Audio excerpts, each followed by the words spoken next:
سب سے پہلے سورۃ الفرقان، اس کی آیت نمبر میں 25 سے لے کر اور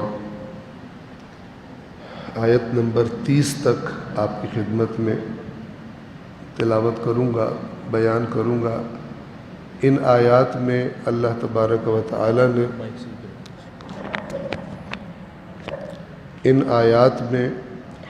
اللہ تبارک و تعالی نے روز قیامت گویا کہ وہ ذہنی طور پر ایسی تکلیف محسوس کر رہا ہوتا ہے کہ جو اس کے لیے ناقابل برداشت ہوتی ہے، اور اس تکلیف سے اپنے ذہن کی توجہ ہٹانے کے لیے وہ اپنے بدن کو کاٹتا ہے تاکہ اس کے ذہن کی توجہ بٹ جائے اور کچھ توجہ اور طرف ہو جائے، کیونکہ وہ تکلیف اس کے لیے ناقابل برداشت ہوتی ہے۔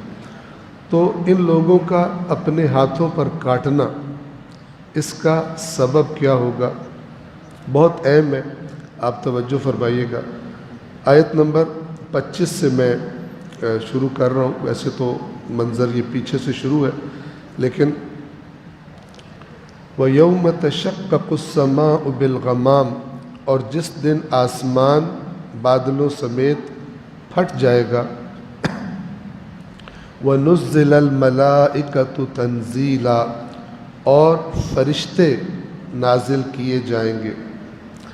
26 الْمُلْكُ يَوْمَئِذٍ الْحَقُّ لِلرَّحْمَنِ، اور اس دن بادشاہت، برحق بادشاہت رحمان کی ہوگی۔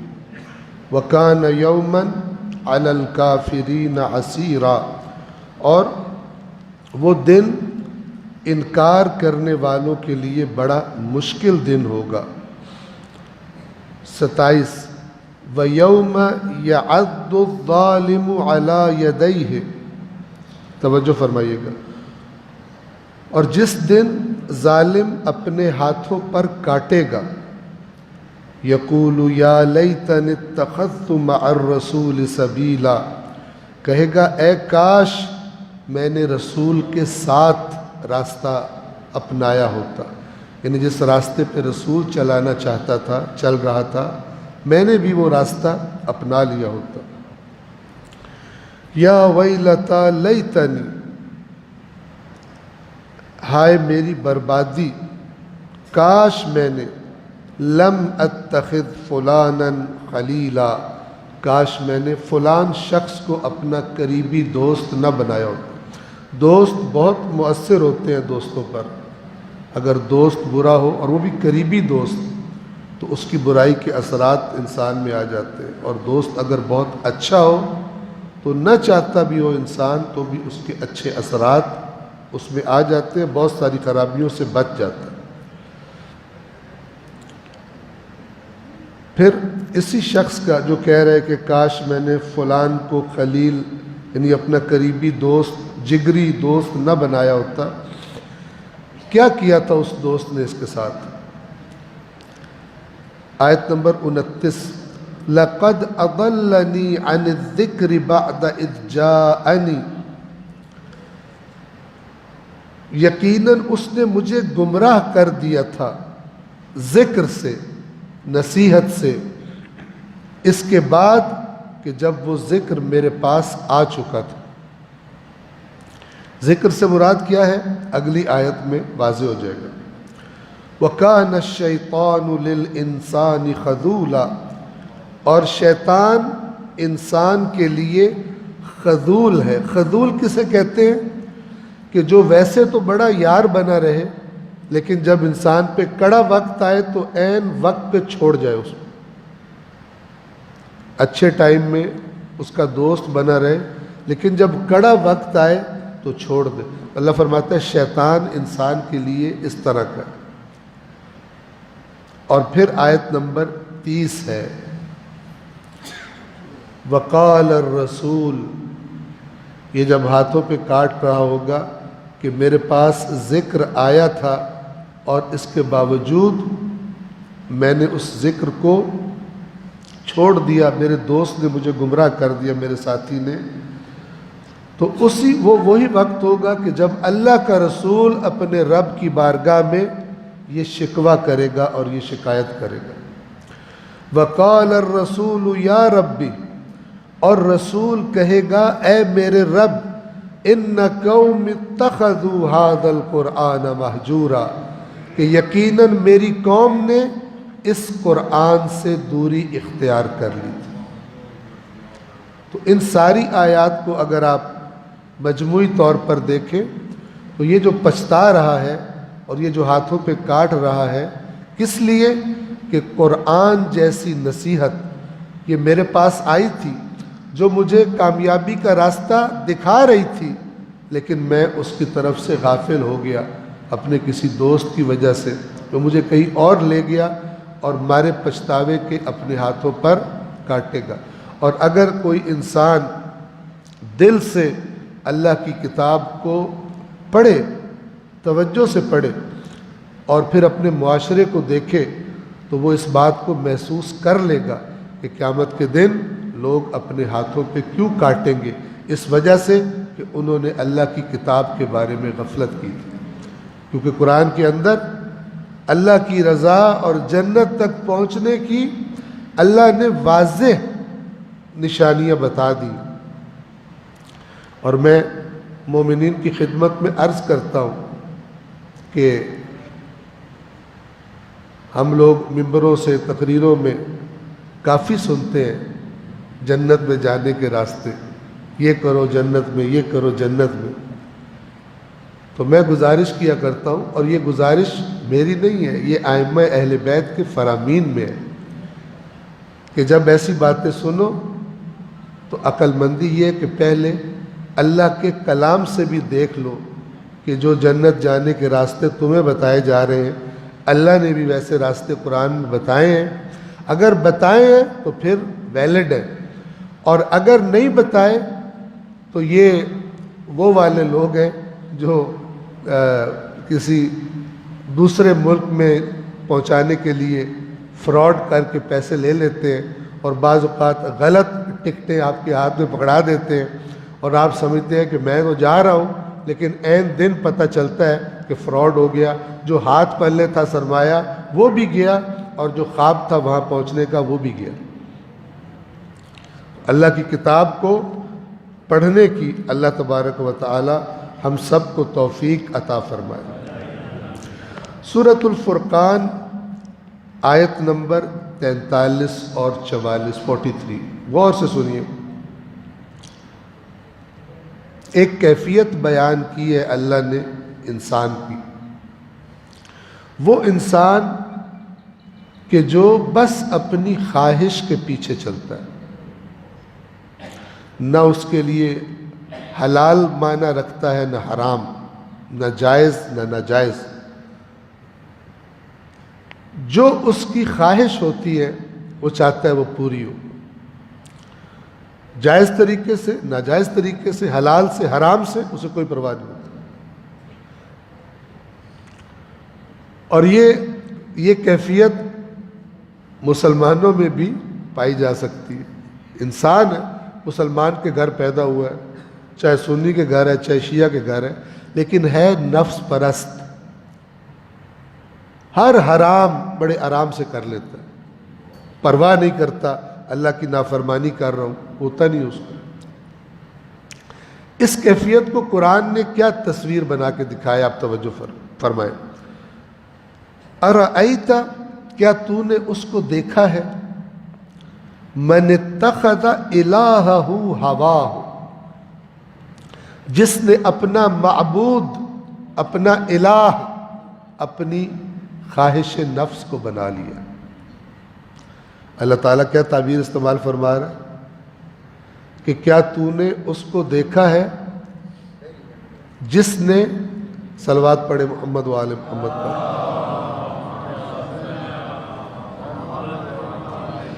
جس نے اپنا معبود اپنی ہوائے نفس کو بنا لیا۔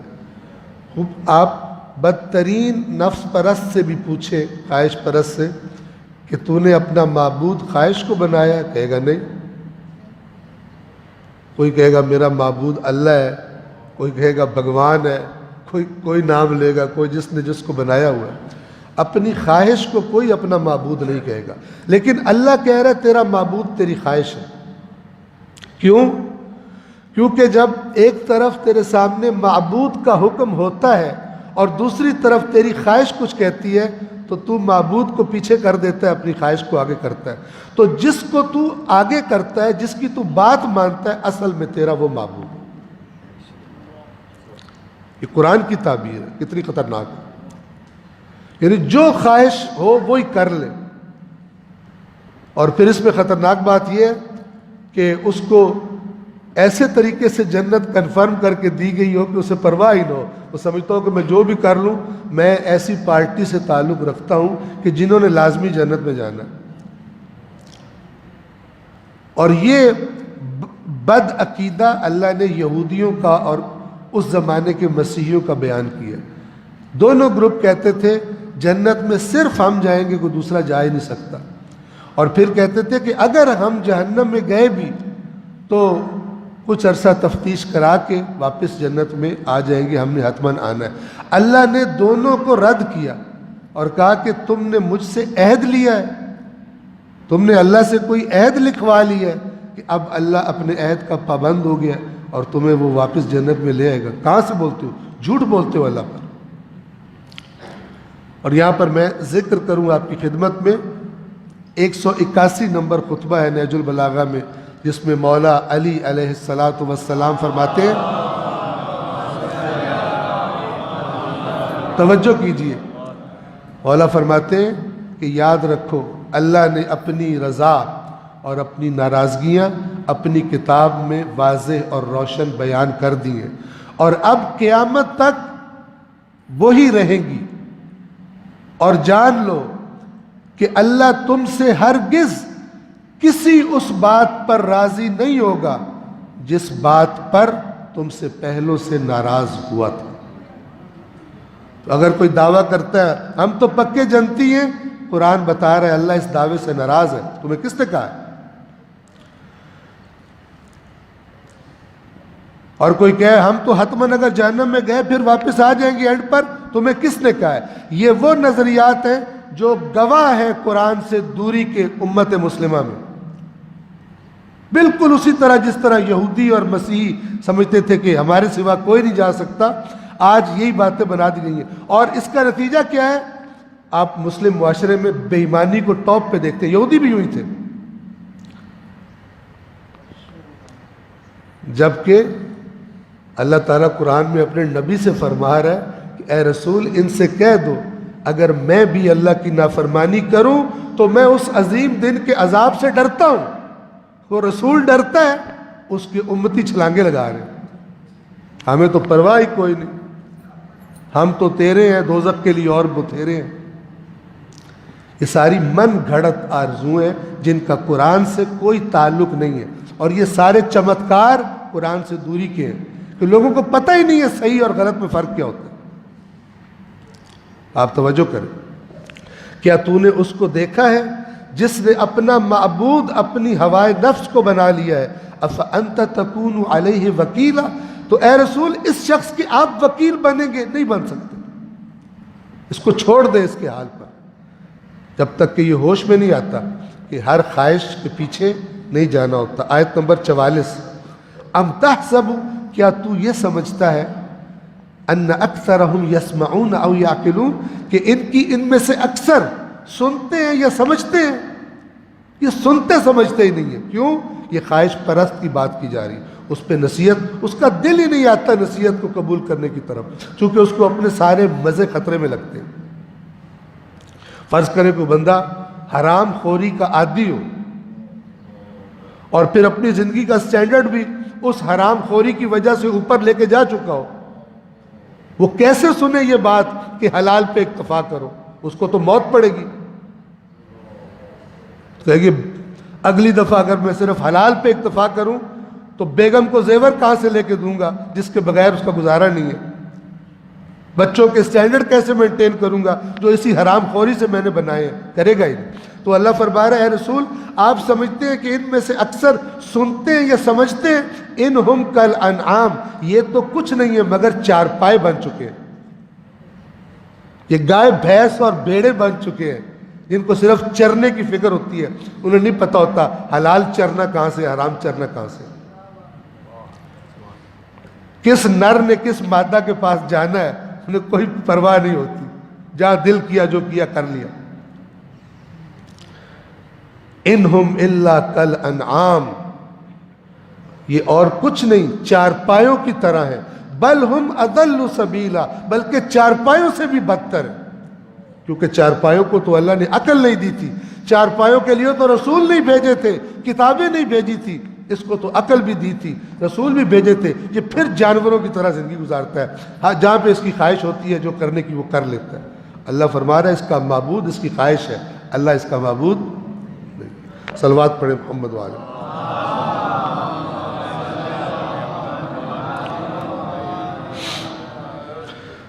سورۃ الفرقان کی آیت نمبر 63 سے آگے پڑھ رہا ہوں، یعنی 63 اور اس کے آگے، اس میں اللہ نے اپنے بندوں کی عباد الرحمن، عباد عبد کی جمع ہے، عبد کہتے ہیں غلام کو، بندے کو، یہ جو لفظ بندہ ہے اس کا ترجمہ وہی غلام والا ہے، بندہ یعنی جو کسی بند میں ہو، کس کی؟ اپنے آقا کی، اپنے آقا کے حکم کا پابند ہو، اس کے فارسی میں بندہ کہتے ہیں، عربی میں عبد کہتے ہیں۔ وعباد الرحمن، اور رحمان کے بندے، ان کو اچھی طرح یاد کریں پھر دیکھیں رحمان کے بندے آس پاس کون ہیں، اس انداز سے، ان صفات سے۔ اور رحمان کے بندے کون ہیں؟ نمبر 1 الذین یمشون علی الارض ہونا، جو زمین پر انکساری سے چلتے ہیں، بس جو اکڑا ہوا نظر آئے سمجھو یہ رحمان کا بندہ نہیں ہے، چاہے جتنا بھی ٹھپا لگا کے پھر رہا ہو کہ میں سب سے بڑا چودھری ہوں مومنوں کا، لیکن اگر اکڑ کے چلتا ہے اللہ کی زمین پر، عباد الرحمن میں سے نہیں ہے، کیونکہ اللہ کہہ رہا ہے جو میرے بندے ہیں وہ زمین پہ نہیں اکڑ کے چلتے، تکبر نہیں کرتے، یمشون علی الارض ہونا، ہون کہتے ہیں نرمی کو، عاجزی کو، انکساری۔ وَإِذَا خَاطَبَهُمُ الْجَاهِلُونَ قَالُوا سَلَامًا، اور جب جاہل ان سے مخاطب ہوتے ہیں بحث کرنے کے لیے، تنگ کرنے کے لیے، الٹے سیدھے سوال کرنے کے لیے، تو کہتے ہیں سلام علیکم، چلے جاتے ہیں، الجھتے نہیں ہیں ان سے۔ اللہ تعالیٰ گائیڈ، ان کے مزاج ایسے ہوتے ہیں کہ جہاں پر پتہ ہو کہ اب یہ صرف بحث برائے بحث اور جھگڑنے کے لیے سوال ہو رہا ہے، تو جب جاہل ان سے کہتے ہیں آپ سے بات پوچھنی ہے تشریف لائے نا، آپ کہتے ہیں ذرا مجھے جلدی ہے، سلام علیکم، چلے جاتے ہیں، نہیں الجھتے۔ سنتے جائیں آیت نمبر 64۔ اس ماہ رمضان میں اس کی عادت ڈالی جا سکتی ہے، اللہ میں توفیق دے۔ یہ چیزیں بدلیں گی نہیں، جتنے مرضی کوئی دلائل دیتا رہے کہ ان کے بغیر بھی اللہ کو خوش کیا جا سکتا ہے۔ اہل بیت اطہار کا سب سے پہلے اگر بات کسی نے پتہ کرنی ہے تو وہ قرآن سے پتہ کرے۔ یہ اصول کافی کے شروع میں مقدمے میں چند احادیث ہیں، ان میں سے ایک یہ ہے، جس نے ہمارے امر کو، امام معصوم فرماتے ہیں، جس نے ہمارے امر کو قرآن سے نہ لیا وہ گمراہیوں سے، فتنوں سے نہیں بچے گا۔ اس کو اور ہی تصویر لوگ بنا کے دکھا دیں گے، تو لہٰذا پہلے جاؤ قرآن میں دیکھو ہمارے رب کا امر کیا ہے، ہم اپنے رب کی بات بتاتے ہیں، ہم کوئی نیا دین نہیں بتاتے، تو اپنے رب سے ہٹ کر کوئی چیزیں نہیں بتاتے۔ والذین یبیتون، اور وہ لوگ کہ جو راتیں گزارتے ہیں، لربہم سجدا وقیاما، اپنے رب کے لیے سجدوں میں اور قیام میں، یعنی رات کے ایک حصے میں جب مخلوق سو رہی ہوتی ہے، غافل ہوتی ہے، یہ اپنے رب کے سامنے سجدے اور قیام میں ہوتے ہیں۔ عباد الرحمن، یہاں پہ مومنین، اب بعض لوگ اپنے آپ کو کہنے والے نماز سے ہی صاف ہے۔ اور الٹا توہین تضحیق کرتے ہیں نماز کی. اور یہ کنہوں نے ان کے ذہنوں کو اس طرح بنایا ہے؟ یہی لوگ جو ممبروں پہ بیٹھتے ہیں. کس نے ان کو دین بتایا کہ ان کے دلوں میں نماز حقیر ہو گئی ہے؟ اور کہاں سے دین لیتے ہیں؟ والذین یقولون، اور وہ لوگ جو یہ کہتے ہیں، یعنی دعا مانگتے ہیں، ربنا اصرف عنا عذاب جہنم، اے ہمارے رب جہنم کے عذاب کو ہم سے دور کر دے. ان عذابہا کان غراما، یقیناً اس کا عذاب بہت سخت اور دائمی ہے. انہا ساءت مستقرا و مقاما، یقیناً وہ بڑی بری جگہ ہے ٹھہرنے کی اور قیام کرنے کی. والذین اذا انفقوا، اور وہ لوگ کہ جب خرچ کرتے ہیں، لم یسرفوا ولم یقتروا، نہ حد سے بڑھتے ہیں خرچ کرنے میں اور نہ ہی کنجوسی کرتے ہیں. وکان بین ذلک قواما، ان کا خرچ بڑا معتدل، بڑا سمجھداری سے اعتدال کے ساتھ ہوتا ہے. والذین لا يدعون مع اللہ الہا آخر، اور وہ لوگ کہ جو اللہ کے ساتھ کسی اور معبود کو نہیں پکارتے. ولا يقتلون النفس التي حرم اللہ الا بالحق، اور وہ جان جسے اللہ نے محترم قرار دیا ہے اسے قتل نہیں کرتے مگر بالحق. کب قتل کرتے؟ جب قتل کے بدلے قتل ہو، یا کوئی ایسا جرم ہو کہ جس کی وجہ سے اللہ نے قتل کی سزا رکھی ہے، ورنہ وہ لوگ قتل نہیں کرتے. ولا یزنون، اور زنا نہیں کرتے عباد الرحمن. ومن یفعل ذلک، اور جو بھی اسے کرے گا، یلقى اثاما، اپنے گناہ کا سخت عذاب دیکھے گا. یضاعف له العذاب یوم القیامہ، اس دگنا کر دیا جائے گا اس کا عذاب قیامت کے دن. وَيَخْلُدْ فِيهِ مُهَانًا، اور وہ ذلیل ہو کر اس عذاب میں رہے گا. الا، سوائے اس کے، من تاب، توجہ فرمائیں، سوائے اس کے جو توبہ کر لے، وَآمَنَ، اور ایمان لائے. اس کا مطلب ہے یہ جو اوپر گناہ ہیں یہ اتنے سخت ہیں کہ ایمان انسان کے اندر سے ختم کر دے. اللہ کے ساتھ کسی اور کو معبود بنانا، نفس محترمہ کو قتل کرنا اور زنا کرنا. کیونکہ باقی جگہوں پہ اللہ فرماتا ہے سوائے وہ جو توبہ کر لے اور اصلاح، یہاں پہ فرما رہا توبہ کرے اور ایمان لائے. اور روایات اہل بیت بھی اسی کی گواہی دیتی ہیں کہ کوئی شخص جب زنا کرتا ہے حالت ایمان میں نہیں ہوتا، ایمان اس کے اندر سے ختم ہو جاتا جب وہ حالت زنا میں ہوتا ہے، سوائے اس کے کہ جو توبہ کر لے اور ایمان لائے. وَعَمِلَ صَالِحًا، اور اس کے بعد پھر برے کام نہیں، نیک اعمال انجام دے. فَأُولَئِكَ يُبَدِّلُ اللَّهُ سَيِّئَاتِهِمْ حَسَنَاتٍ، تو اللہ توبہ کرنے والے کے ساتھ کیا کرتا ہے؟ فرما رہا ہے اللہ ان کی برائیوں کو اچھائیوں سے بدل دے گا. اللہ ان کے گناہوں کو نیکیوں سے بدل دے گا، لیکن توبہ کرے اور نیک اعمال انجام دے تب. وَكَانَ اللَّهُ غَفُورًا رَحِيمًا، اللہ بڑا غفور اور رحیم ہے. وَمَن تَابَ وَعَمِلَ صَالِحًا فَإِنَّهُ يَتُوبُ إِلَى اللَّهِ مَتَابًا، اور جو توبہ کر لے اور عمل صالح کرے تو یقیناً وہ اللہ کی طرف ایسے پلٹا ہے جیسے پلٹنا چاہیے. اللہ بھی اس کے ساتھ پھر اچھائی کرتا ہے. وَالَّذِينَ لَا يَشْهَدُونَ الزُّورَ، اور وہ لوگ کہ جو جھوٹی گواہیاں نہیں دیتے، جو ہمارے پاکستان میں بڑے آرام سے اویلیبل ہیں جھوٹی گواہیاں. کیونکہ جھوٹی گواہیاں دینے والوں کو ان کے دین بتانے والوں نے کوئی نہ کوئی سوراخ بتایا ہوا ہے جنت میں گھسنے کا، لہٰذا وہ جو مرضی کریں وہ سوراخ اپنا سیف رکھتے ہیں.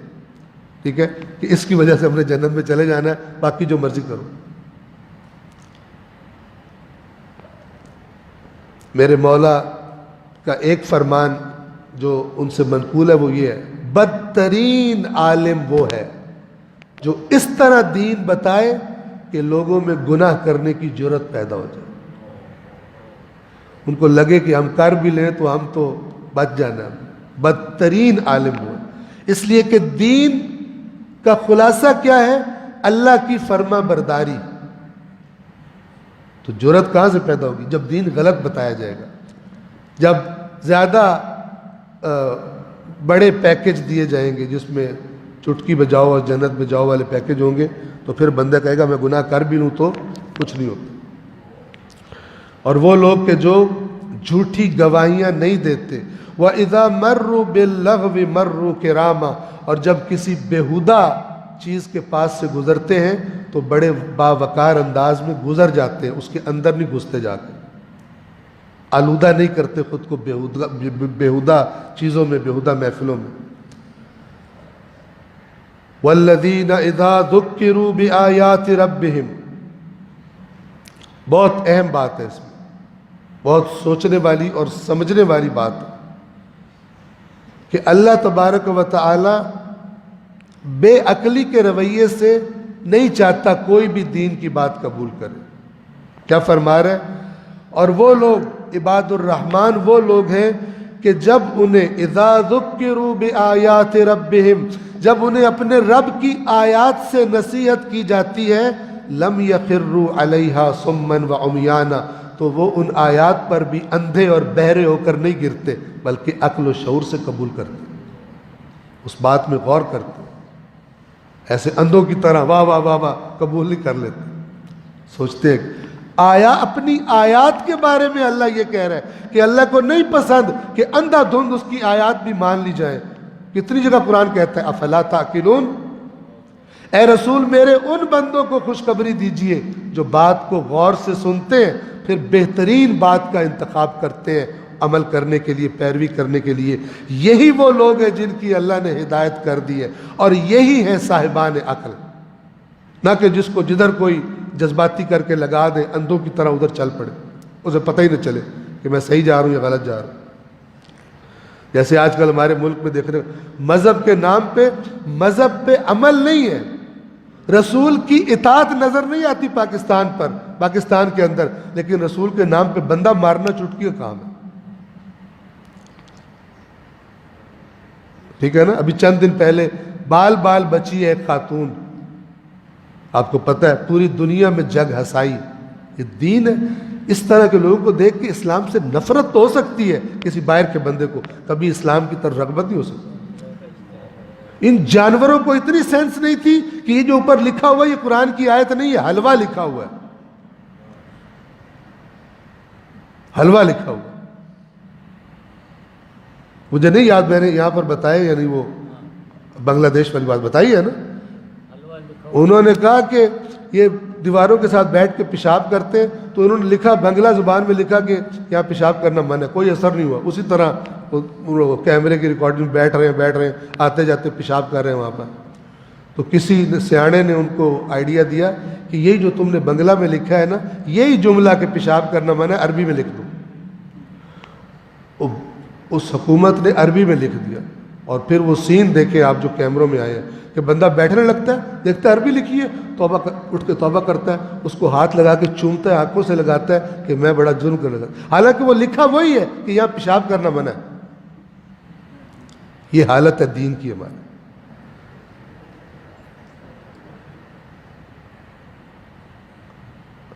اور یہاں پر اللہ کے رسول کی اطاعت کا معاملہ ہے، اپنے جائیے پاکستان کے اداروں میں ایک سے ایک بے ایمان بیٹھا ہوا ہے، شیعہ بھی ہے، بریلوی بھی ہے، دیوبندی بھی، اہل حدیث ہے، تیری سرکار میں پہنچے تو سبھی ایک ہوئے، سارے حرام خور کٹھے ہیں۔ لیکن باہر آئیں گے کہیں گے ہم جنتی ہیں، باقی فرقے جہنمی ہیں، اور تو سارے رشوت خور جاؤ گے۔ الراشی والمرتشی کلاہما فی النار، اللہ نے قرآن میں منع کی رشوت کھانے سے۔ اپنے من گھڑت آرزوؤں پر مبنی عقائد بنائے ہوئے کہ جس میں ہر کرپشن جائز ہے، تھوڑا چندہ دے کے اللہ کے نام پر اور تمہاری جنت پکی ہوگی، ایسا ہرگز نہیں۔ والذین اذا ذکروا بآیات ربہم لم یخروا علیہا صما وعمیانا، اور وہ لوگ کہ جب انہیں اپنے رب کی آیات سے بھی نصیحت کی جاتی ہے تو بہرے اور اندھے ہو کر ان آیات پر نہیں گرتے۔ والذین یقولون ربنا هب لنا من ازواجنا وذریاتنا قرۃ اعین، اور جو یہ دعائیں مانگتے ہیں، اے پروردگار ہمیں ہماری بیویوں سے، ازواج سے اور ہماری اولاد سے آنکھوں کی ٹھنڈک عطا فرما، یعنی تیرے نافرمان نہ بنے، تیرے اطاعت گزار بنے، تیری اطاعت میں ہمارے معاون بنے۔ وجعلنا للمتقین اماما، اور ہمیں متقین کے آگے آگے رہنے والا بنا، یعنی متقین عام متقی نہیں، ہمیں بہترین جو درجے ہیں متقین کے، اے پروردگار ہمیں وہ عطا فرما۔ اولئک یجزون الغرفۃ بما صبروا ویلقون فیہا تحیۃ وسلاما، ان کو جزا میں رہنے کے لیے جنت میں گھر ملیں گے جو انہوں نے دنیا میں صبر کیا تھا، حرام سے آلودہ نہیں ہوئے تھے، اللہ کی اطاعت کرتے رہے تھے، اور وہاں پر جب یہ جائیں گے تو ان کے لیے تحیت اور سلام ان کو فرشتوں کی جانب سے کہا جائے گا۔ خالدین فیہا حسنت مستقرا و مقاما، ہمیشہ اس میں رہیں گے، وہ بہترین ٹھکانہ اور قیام گاہ ہے۔ اور آخری آیت سورہ کی اور ہمارے آج کے درس کے لیے بھی آخری، قل اے رسول کہہ دیجئے، ما یعبأ بکم ربی لولا دعاؤکم، اگر تمہاری دعائیں نہ ہوتی تو تمہارے رب کو تمہاری کوئی پرواہ ہی نہ ہوتی۔ کہ تمہاری دعائیں ہیں تو تم رب سے مانگتے ہو، وہ تمہاری پرواہ کرتا ہے، تمہیں عطا کرتا ہے۔ قل ما یعبأ بکم ربی، نہ پرواہ کرتا تمہاری میرا رب، لولا دعاؤکم، اگر تمہاری دعا نہ ہوتی، فقد کذبتم، پس تم لوگوں نے جھٹلا دیا، فسوف یکون لزاما، تو ان قریب اس جھٹلانے کا انجام اور نتیجہ تم دیکھو گے کہ جو لازم ہے۔ پروردگار عالم سے دعا ہے، پروردگار بحق قرآن کریم و بحق محمد و آل محمد، ماہ مبارک رمضان کے جو بہترین اعمال ہے انجام دینے کی ہم سب کو توفیق عطا فرما، بالخصوص قرآن مجید تیری کتاب میں غور و فکر، تدبر اور ایک دائمی رشتہ قرآن سے استوار کرنے کی اے پروردگار ہم سب کو توفیق عطا فرما۔ اے پروردگار مومنین کی مشکلات کو آسان فرما، پروردگار مومنین کے رزق حلال میں وسعت و برکت عطا فرما، اے پروردگار بیماروں کو شفائے کاملہ و عاجلہ عطا فرما، ہمارے مرحومین کو اپنی خاص رحمتوں میں جگہ عطا فرما، اور ہم سب کا خاتمہ خیر پر اور ایمان پر فرما۔ اللہم صلی علی محمد و آل محمد۔